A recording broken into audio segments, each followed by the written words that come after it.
तो आज का टॉपिक है ब्रिटिश फॉरेस्ट मैनेजमेंट।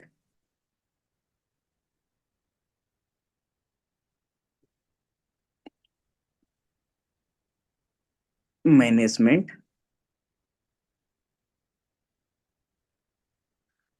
पहले हम इंट्रोडक्शन से ही देखते हैं। इंट्रोडक्शन आपको एक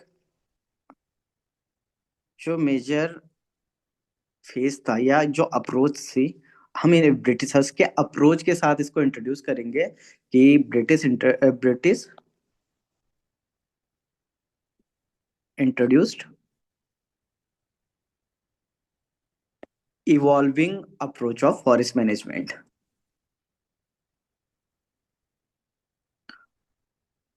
अप्रोच ऑफ फॉरेस्ट मैनेजमेंट। अब इसे हम इवॉल्विंग क्यों कह रहे हैं? क्योंकि जो इनिशियल एरा था, यहाँ पे केवल इन्होंने एक्सप्लॉइटेशन पे फोकस किया था फॉरेस्ट रिसोर्सेज का। फिर बाद में इन्होंने एक इंट्रोड्यूस किया सिस्टमेटिक रेगुलेशंस, जहाँ पे इनका मेन एम था फॉरेस्ट कंजर्वेशन और कॉमर्शियल इंटरेस्ट को बैलेंस करना। जैसे British introduced evolving approach of forest management. This era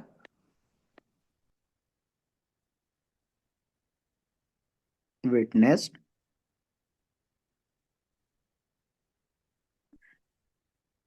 the shift from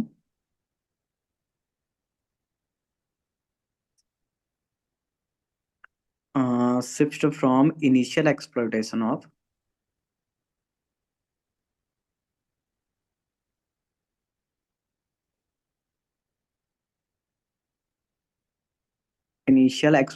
of forest resources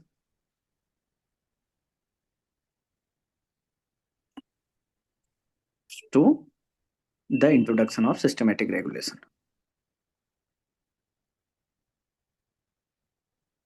Introduction of systematic regulation.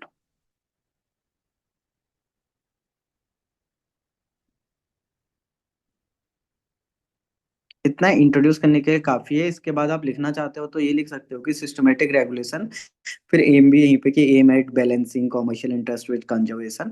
तो अब पहले हम जो इनिशियल फेज देखते हैं इसका। इनिशियल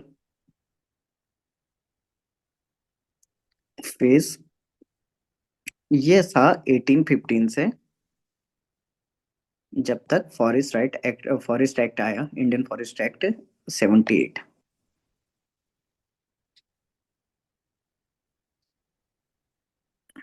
इस फेज में जो हम बताएंगे कि ब्रिटिशर्स का मेन एम क्या रहा, like British policy driven by revenue collection,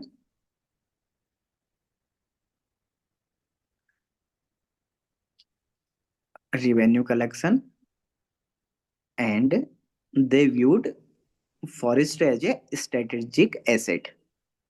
They viewed forest as strategic asset।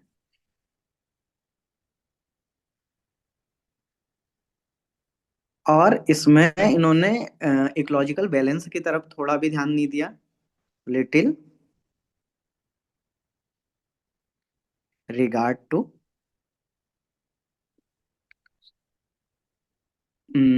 Ecological balance या लॉन्ग टर्म सस्टेनेबिलिटी।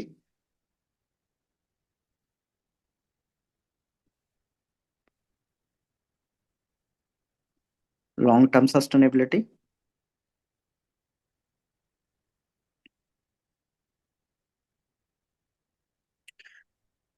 पूरा फोकस था exploiting timber and other forest produce for economic gain. Focused on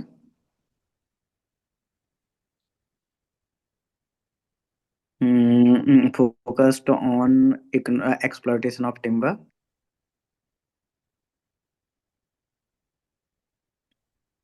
exploiting timber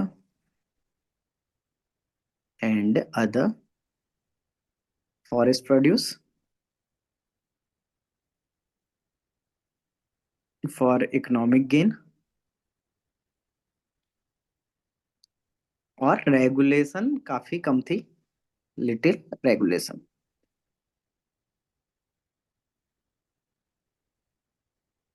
ये कुछ features थे इसके। अब अगर हम इसके और कैरेक्टरिस्टिक देखें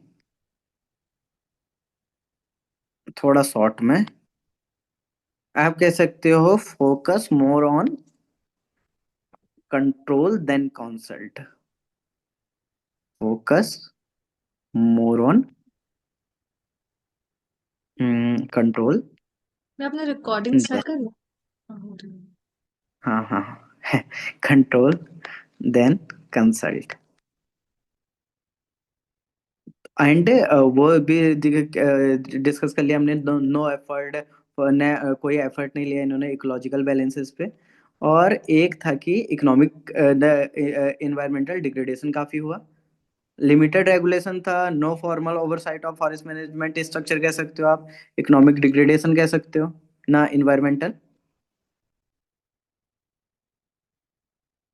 environmental degradation and and loss of forest diversity, loss of forest diversity. फिर कॉन्सिक्वेंसेस क्या रहे इस फेज के? अनकंट्रोल्ड एक्सप्लॉयटेशन,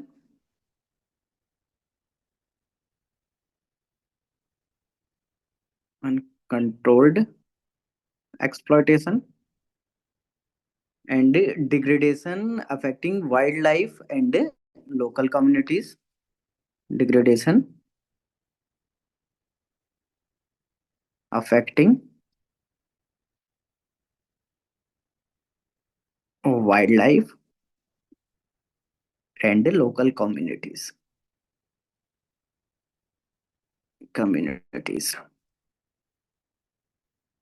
अब यहां से शिफ्ट आएगा आफ्टर 1878 में क्या आया? Forest, Indian forest act. Indian forest act के साथ इन्होंने थोड़ा थोड़ा शुरुआत की तुम्हारे उस पे, कि एक फॉरेस्ट कंजर्वेशन पे भी ध्यान रखने की उस पे। तो जो सेकंड फेज था, इंडियन फॉरेस्ट एक्ट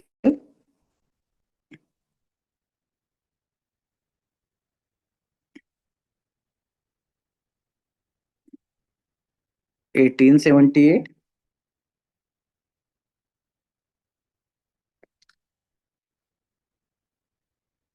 यहाँ पे शिफ्ट हुई ब्रिटिश पॉलिसी, एंड इन्होंने काफी स्ट्रक्चर्ड अप्रोच स्टार्ट किया फॉरेस्ट मैनेजमेंट का। Shift in British forest policy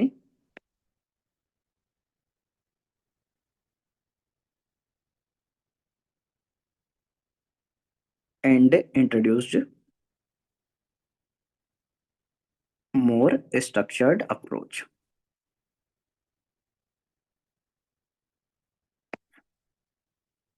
approach of forest management. इनके की फीचर्स थे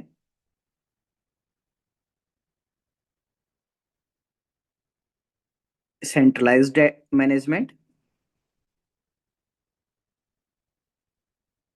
centralised management.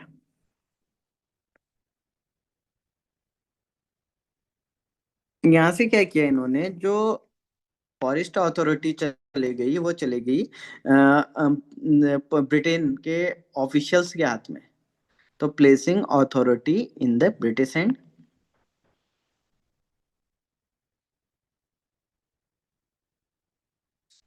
In British and. और एक आप ये कर सकते हो कि इंस्टीट्यूशनलाइजेशन ऑफ फॉरेस्ट स्टार्ट हुआ, institutionalised, institutionalised of forest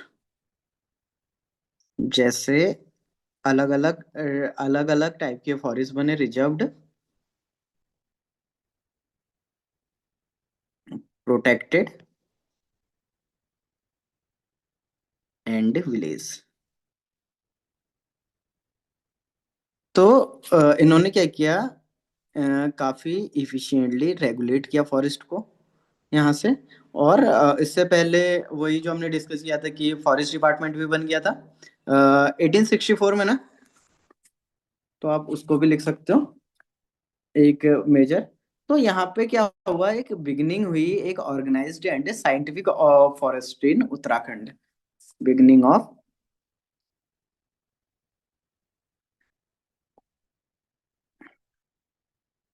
beginning of organised and scientific forest in UK.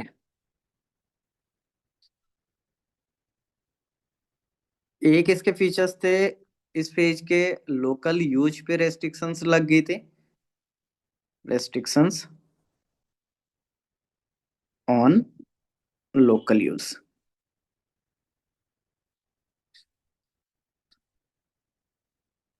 अब यहाँ पे देखोगे, यहाँ पे क्या हुआ, ट्रेडिशनल राइट्स जो थे कर्टेल कर लिए, और प्रोटेक्ट किए, प्रायोरिटाइज किया कॉमर्शियल इंटरेस्ट को।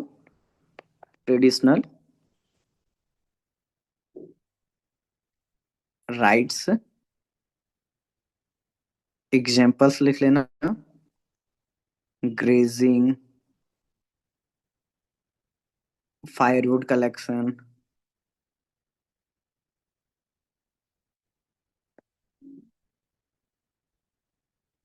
Firewood collection, shifting cultivation,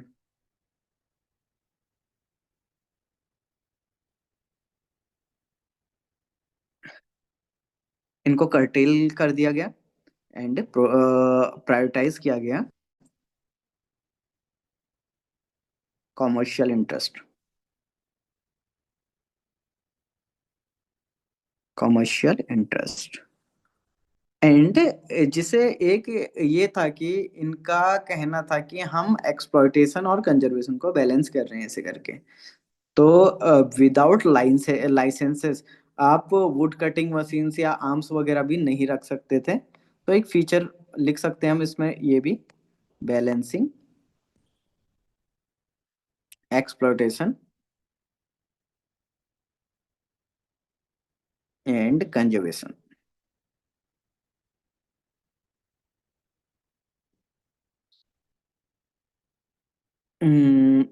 Balance commercial exploitation with conservation, primarily focused on to increase, focused on increase revenue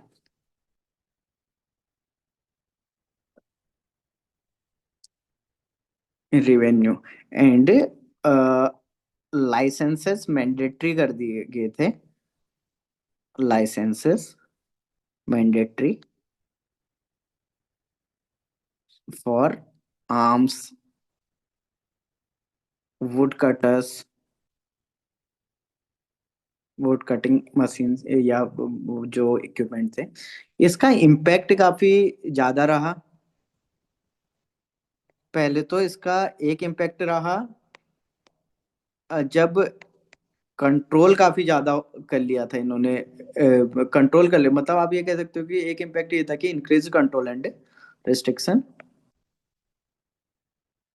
increased control and restrictions,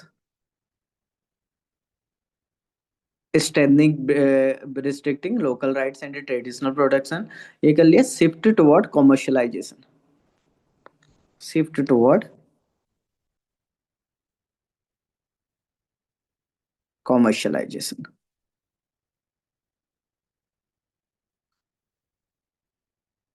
अब टिम्बर जो एक्सट्रैक्ट हो रहा है वो हो रहा है हाउस होल्ड के लिए, फायरवुड के लिए उतना नहीं हो रहा है जितना एक्सट्रैक्ट हो रहा है ट्रेड के लिए। टिम्बर extracted for ट्रेड, और वही टुवर्ड रेवेन्यू जनरेशन वगैरह। फिर एक सोशल एंड इन्वायरमेंटल इम्पैक्ट भी पड़े, सोशियो एंड इन्वायरमेंटल।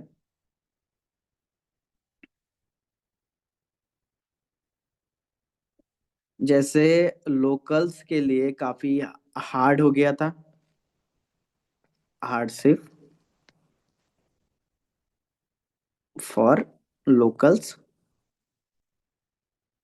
जो रेजेंटमेंट वगैरह, रेसिस्टेंट वगैरह ज्यादा बढ़ने लग गया, wide spread रेजेंटमेंट and resistance. And relationship between locals and British administration वो काफी ज्यादा स्ट्रेन हो गए, strain relationship between locals and British administration.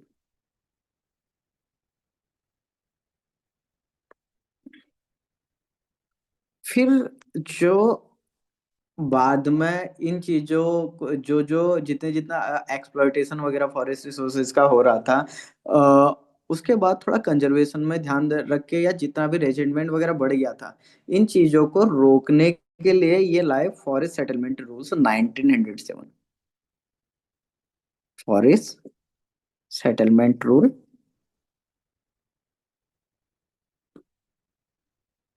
1907 to regulate forest use and address issues arising from earlier practices.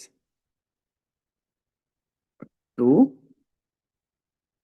regulate forest use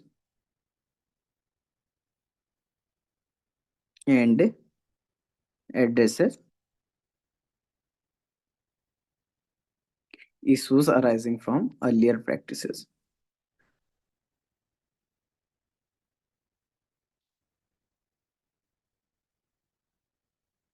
Earlier practices। जो forest settlement rule आए, इनका objective था,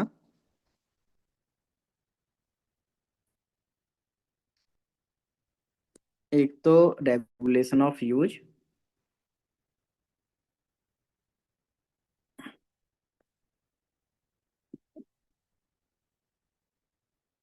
like manage forest resources efficiently, manage forest resources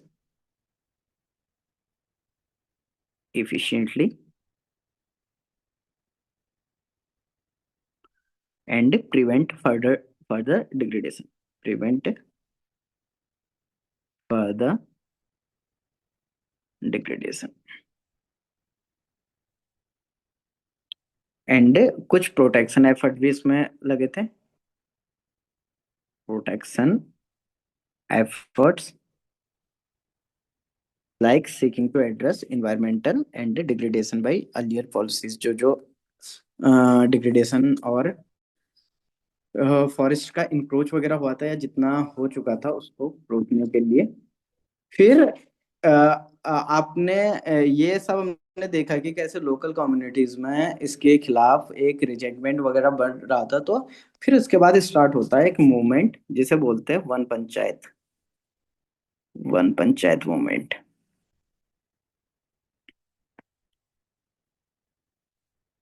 तो अब यहाँ से start हुआ grass root जो रिस्पॉन्स था ब्रिटिश फॉरेस्ट पॉलिसीज के लिए, grass root response to British, grass root response to British forest policies.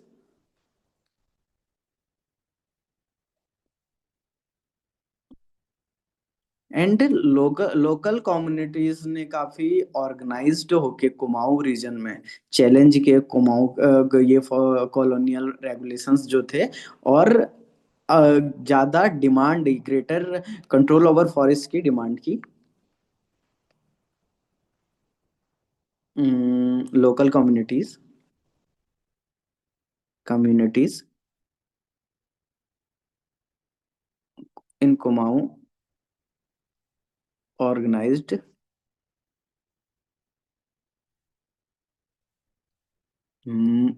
To challenge colonial regulations,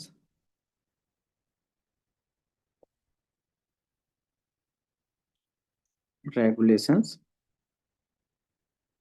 and demand for greater control over forest resources, demand for greater control over forest resources। जो demand थी locals की, उनकी demand वही थी कि to restore the traditional rights, और इसके ये और जो पॉलिसीज होगी जिसका इम्पैक्ट, यही चाहते थे कि इंक्लूसिव हो पॉलिसीज, और लोकली जो लोकल्स को भी एक फॉरेस्ट मैनेजमेंट में एक पार्ट मिले। इसी के लिए आए फिर, इसी के इम्पैक्ट में फॉरेस्ट काउंसिल रूल्स 1931। यहीं से वन पंचायत से यहाँ बनना स्टार्ट हो जाती है, forest council rules 1931 to manage village forest, to manage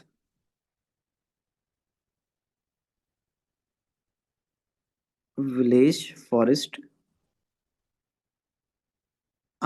allowing for increased local participation in forest management,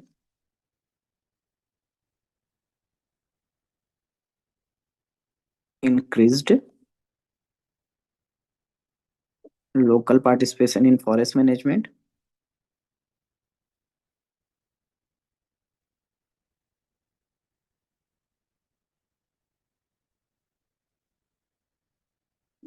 मतलब मेन फीचर वही थे, local participation and management and conservation.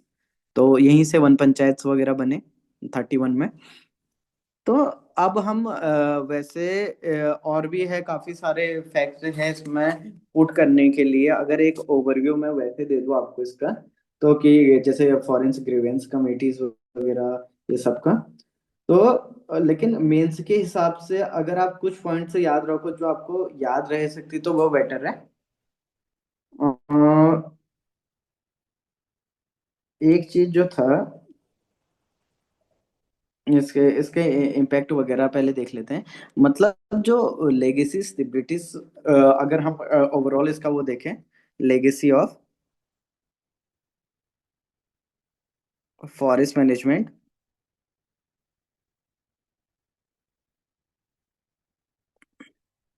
तो इनके मिक्स्ड इम्पैक्ट थे। क्या क्या इम्पैक्ट रहे, अगर वो तो पॉजिटिव भी थे, नेगेटिव भी थे, मिक्स्ड इम्पैक्ट थे।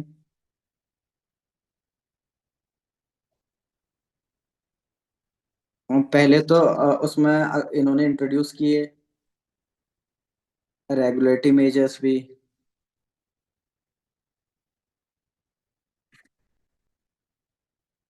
कंजर्वेशन एफर्ट भी पुट किए, कंजर्वेशन एफर्ट, और आल्सो imposed restrictions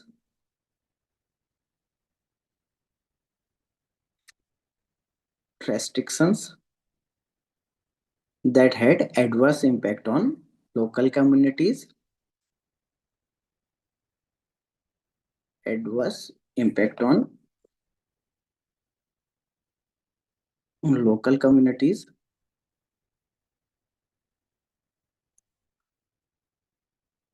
कुछ पॉजिटिव इम्पैक्ट थे, जैसे पॉजिटिव से इसके हो सकते हैं फॉर्मल फॉरेस्ट मैनेजमेंट,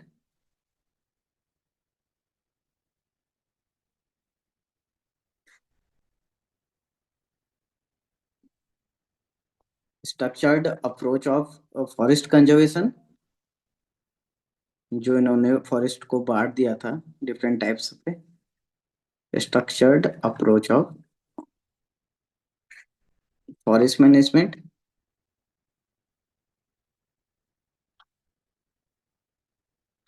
फिर नेगेटिव में लॉस ऑफ लोकल राइट्स हो सकता है, लाइवलीहुड जिससे इम्पेक्ट कर गया।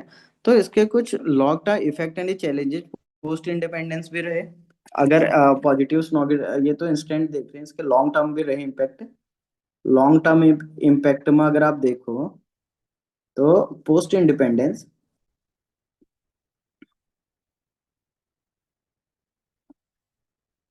पहला चैलेंज यही था, challenges to address historical grievances and finding the balance between conservation and local needs.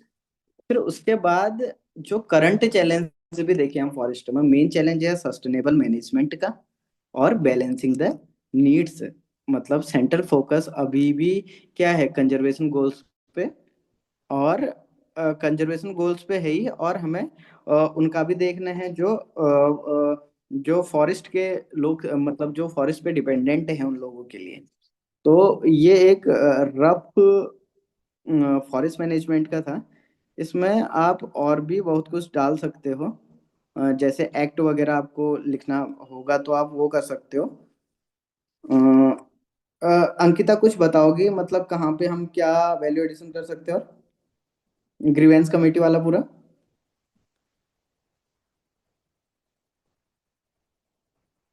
उसने जो मैंने इसके पॉइंट्स बनाए थे ना, जो मैंने इसके नोट में थे, इतना तो नहीं लिखा था। तो मैंने उसमें ये लिखा था हम्म। कि पहले इन्होंने साइंटिफिक ऑर्गेनाइज फॉरेस्ट मैनेजमेंट शुरू कर दिया था, उसमें इन्होंने सर्वेइंग और मैपिंग और क्लासिफिकेशन भी करने शुरू कर दिए थे हाँ, जो फॉरेस्ट वो के। लैंड सेटलमेंट के हिसाब से जो किए थे इन्होंने, अ, ना। इन्होंने फॉरेस्ट की भी क्लासिफिकेशन करने कर शुरू कर दिए थे, जिसमें इन्होंने जैसे हाँ, ना कुछ ट्रीज को बैन कर दिया था, जैसे साल हाँ, का ट्री जैसे होता इन्होंने था या ओक देवदार का ओक ट्री को भी होता। बैन किया। हाँ। ओक को भी बैन किया ना। फिर रिस्ट्रिक्टिव मतलब अप्रूवल चाहिए होता था, मतलब हम्म। पहले तो हम्म। पटवारी, मतलब जैसे बाकी पेड़ों के लिए तो पटवारी के अप्रूवल से हो जाता था, लेकिन इन सब के लिए हम्म। जो फॉरेस्ट ऑफिसर्स एम्प्लॉय करने लगे थे ना ये लोग, हम्म। मतलब ट्रेन फॉरेस्ट ब्यूरोक्रेसी भी शुरू करी थी इन्होंने। हाँ, उसी में तो रेंजर्स रेंजर्स रेंजर्स अपॉइंट कर, वगैरह फॉरेस्ट पुट किए रेंजर्स वो थे। सब अपॉइंट करने शुरू कर दिए थे। हम्म। ठीक है। तो ये और एग्जाम्पल्स आप बीच में ना इन्हीं में ऐड करने ना, मैंने खाली मतलब वैसे स्ट्रक्चर बना रखा है इसका, क्योंकि इसमें एक्ट बहुत ज्यादा थे, जैसे बस बाकी। ग्रीवेंस का। हाँ, तो क्योंकि ये एक नॉर्मल स्ट्रक्चर ही है, बाकी जितने पॉइंट हैं, लाइक अगर मैं आपको बताऊं कि अगर हम 1826 में ट्रेल का पीरियड देखें, उसी ने साल को मतलब वो कर दिया था, प्रोहिबिट कर दिया था। ठीक है। अगर कुछ रिलेटेड फैक्ट में डिस्कस कर लूं यहीं पे इनके, तो हम्म 1826 पे जहां आप लिख रहे हैं ना इनिशियल वाला, अब वहां पे इन चीजों को जैसे ये आ गया, जो इनिशियल फेज था, ये वाला फेज था। इसमें क्या हुआ, इन्होंने 1826 में प्रोहिबिट कर दिया था कटिंग डाउन द साल from government forest. Cutting down साल फ्रॉम, साल हो गया, ओक हो गया, गवर्नमेंट फॉरेस्ट। ठीक है। फिर उसके बाद इवन इस 1864 में एक जर्मन साइंटिस्ट की हेल्प भी ली थी इन्होंने फॉरेस्ट मैनेजमेंट में। उनका नाम क्या था पता है? प्रीलिम्स में आता है क्वेश्चन। तो नहीं, जिसके नाम पे एफआरआई बना था, डिट्रिच जो था। हाँ, हाँ, हाँ, हाँ, हाँ, वो जर्मन था ना, आईजी। हाँ, उसी को बनाया था पहले वो। तो 1864 में जर्मन साइंटिस्ट, जहाँ पे हम लिख रहे हैं ना साइंटिफिक मैनेजमेंट वगैरह, तो हाँ। आप इनकी हेल्प ले सकते हो उनको वैल्यू एडिशन करने के लिए, कि हेल्प ली for for for for forest management. German scientist help was taken for forest management.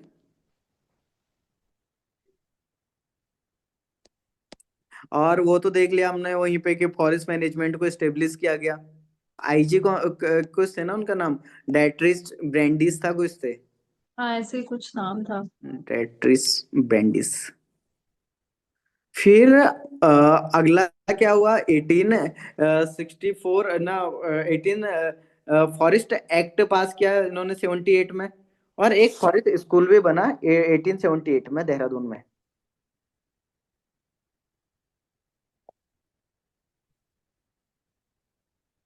फिर 1884 में इंपीरियल फॉरेस्ट स्कूल भी इन्होंने ही बनाया था, डाइटरिच ब्रांड ने। तो इसी का और नाम नहीं चेंज किया था जो बाद में एफआरआई ये बन गया? बाद में ये वो तो स्टार्टिंग वाले का हुआ ना, फिर बाद में इंपीरियल वाले का ये 84 में बनाया था जो फॉरेस्ट स्कूल, इसी का नाम तो चेंज हुआ।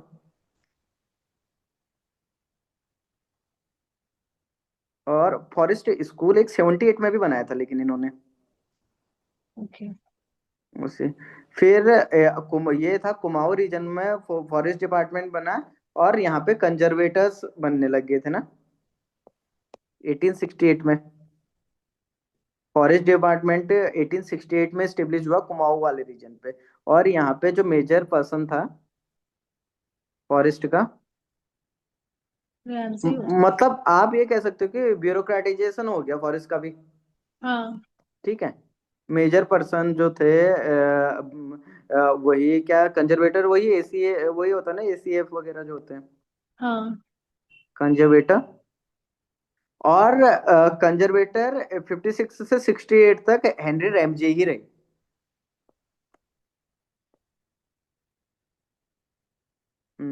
68 तक, मतलब यहाँ से। फिर 61 में भी कुछ हुआ था शायद फॉरेस्ट सेटलमेंट, वो तो सेटलमेंट के टाइम पे हुआ था। फिर 93 में ऑल अनमेजर्ड लैंड जितनी थी, जो पॉज सेटलमेंट में नहीं किया था हमने, हाँ। हाँ। पॉज सेटलमेंट में जितने भी अनमेजर्ड लैंड थी वो कंजर्व्ड फॉरेस्ट डिक्लेयर कर दी थी इन्होंने 1893 में। तो ये फैक्ट है आपको, लेकिन स्ट्रक्चर आपका यही रहे बेटर है सब हेडिंग्स के साथ। और यहाँ पे आपको फैक्ट इंक्लूड करने हैं। ठीक है। ठीक। ठीक है। हम्म, क्योंकि काफी स्कैटर्ड है इसका डेटा। एक इसमें भैया नेगेटिव में वो भी आता है, जिन्होंने पाइन ट्री इंट्रोड्यूस किया ना, उसका बहुत हाँ, मतलब जैसे long term fire, impact forest है। फायर वगैरह, हाँ। फॉरेस्ट फायर वगैरह ना। तो पाइन ये का इंट्रोडक्शन किया था तो उससे बहुत ज्यादा बायोडाइवर्सिटी भी लॉस होती है और फायर तो होती ही है। हम्म। तो आप क्या करना ना, नेगेटिव में डिफरेंट करना, सोशल और एक इन्वायरमेंटल भी डालना। नेगेटिव इम्पैक्ट में एक तो सोशल आपने कर ही लिया, इकोनॉमिक, इकोनॉमिक और इन्वायरमेंटल इम्पैक्ट। तो इन्वायरमेंटल पे जहाँ पे होगा ना, वहां पे आप चीड़, मतलब जो पाइन वाले ट्री का था, जिसके वजह से बायोडाइवर्सिटी लॉस, क्योंकि वो एक इन्वेजिव स्पीसीज थी हम्म। ना। तो उसके वजह से एक तो जो लोकल्स का यहाँ का फॉरेस्ट था, मतलब जो वो इन्वेजिव थी, तो उसके वजह से उनको इम्पेक्ट पड़ा, जो मेजर ट्रीज थे यहाँ के, लाइक ओक हो गया, साल हो गया। और दूसरा इन्वायरमेंटल इम्पैक्ट में वो हो जाएगा कि फॉरेस्ट फायर्स चीड़ की वजह से काफी होती है, जो आज की भी एक प्रॉब्लम है। मतलब क्या था, पूरा फॉरेस्ट स्ट्रक्चर ही इन्होंने बदल दिया फॉर टिम्बर, क्योंकि इनको रेलवेज के लिए चाहिए था। और एक दूसरा वो लीसा जो लेते थे टर्पेंटाइन। हाँ, लीसा लीसा लीसा अभी भी वही हुआ। मतलब मेन जो क्या था, जो मैंने ट्रेड वाला दिया था कि चेंज हो गया था ना पूरा, लोकल के लिए वो खत्म करके इन्होंने पूरा ट्रेड पे फोकस किया, चाहे वो या लीसा हो या टिम्बर फॉर रेलवेज या इंफ्रास्ट्रक्चरल प्रोजेक्ट है उनके, ब्रिटिशर्स के। तो ये एक मतलब छोटा सा टॉपिक पिछले बार क्वेश्चन आया था इसमें। इसमें मेन प्रॉब्लम वही है, इसका स्ट्रक्चर बनाना। तो आप फिर उसके बाद कंक्लूड कर सकते हो कि it continues to influence the dynamics between conservation and, अभी भी तो वही प्रॉब्लम है ना, कंजर्वेशन और community needs. Earlier colonial period in UK was a transforming era of forest management marked by initial exploitation to the introduction of regulatory measures and significant social and environmental impacts जिसके हुए। और मतलब फिर उसके बाद जो है ना ग्रेवेंस कमेटी वगैरह जो बनी, 20s के टाइम पे बनी थी ना। 1921 में बनती है, हाँ भैया, एचजीसी 21 फॉरेस्ट में गवर्नमेंट, वो था पियर्सन तो वो, कमिटी टाइप का। हाँ, लोकल्स के जो रेसिस्टेंस वगैरह होने लग गए थे उसके बाद वो बनी थी शायद। हाँ तो आप जहाँ पे आपको जो वैल्यू एडिशंस लगे वो ऐड कर लेना। इवन फैक्चुअल डेटा आपको उसमें भी काफी मिल जाएगा, कोई भी बुक में मिल जाएगा वो तो। हाँ हाँ हाँ। वो आप इस स्ट्रक्चर में उसे पुट कर लेना, क्योंकि अभी मेन फोकस वही है कि 3 पेज में आ जाए कैसे ना कैसे। 3 या 4 पेज अगर आ जाए तो एक स्ट्रक्चर बन जाए तो उसमें डेटा तो आ ही जाता है। और आप पहले ये भी कर सकते हो, स्टेप बाय स्टेप सब बता दो जैसे क्या हुआ। फिर उसके जैसे मैंने क्या किया, इनिशियल के कैरेक्टर ये कॉन्सिक्वेंस वगैरह वहीं पे डिस्कस कर लिए हैं, तो आप एक ही पॉइंट भी बना सकते हो पहले सारे डिस्कस करके। फिर उसके बाद उसके इम्पैक्ट बता दो, पॉजिटिव एंड नेगेटिव। मैं 2 पेज में आएगा तो बस ही करेंगे, मेन मेन पॉइंट बता दिए, फिर नीचे कॉन्सिक्वेंसेस बता हाँ, दिए। लेकिन अगर ज्यादा में आ गया ना तो, 3 में आ गया तो फिर ऐसे डिवाइड कर देंगे। हाँ, फिर डिवाइड कर लेना। एक में तो खाली वही बना देना कि 3 फेजेस में हुआ करके, एक को बना लिया ना। और इसमें लिख लिया इनिशियल फेज ऑफ एक्सप्लॉयटेशन, यहाँ इंस्टीट्यूशनलाइजेशन, फॉरेस्ट राइट एक्ट, फिर वो फॉरेस्ट रूल्स, इस टाइप के 3 वो डाल के, हम्म। क्योंकि ये एक अच्छा वो कर लेगा।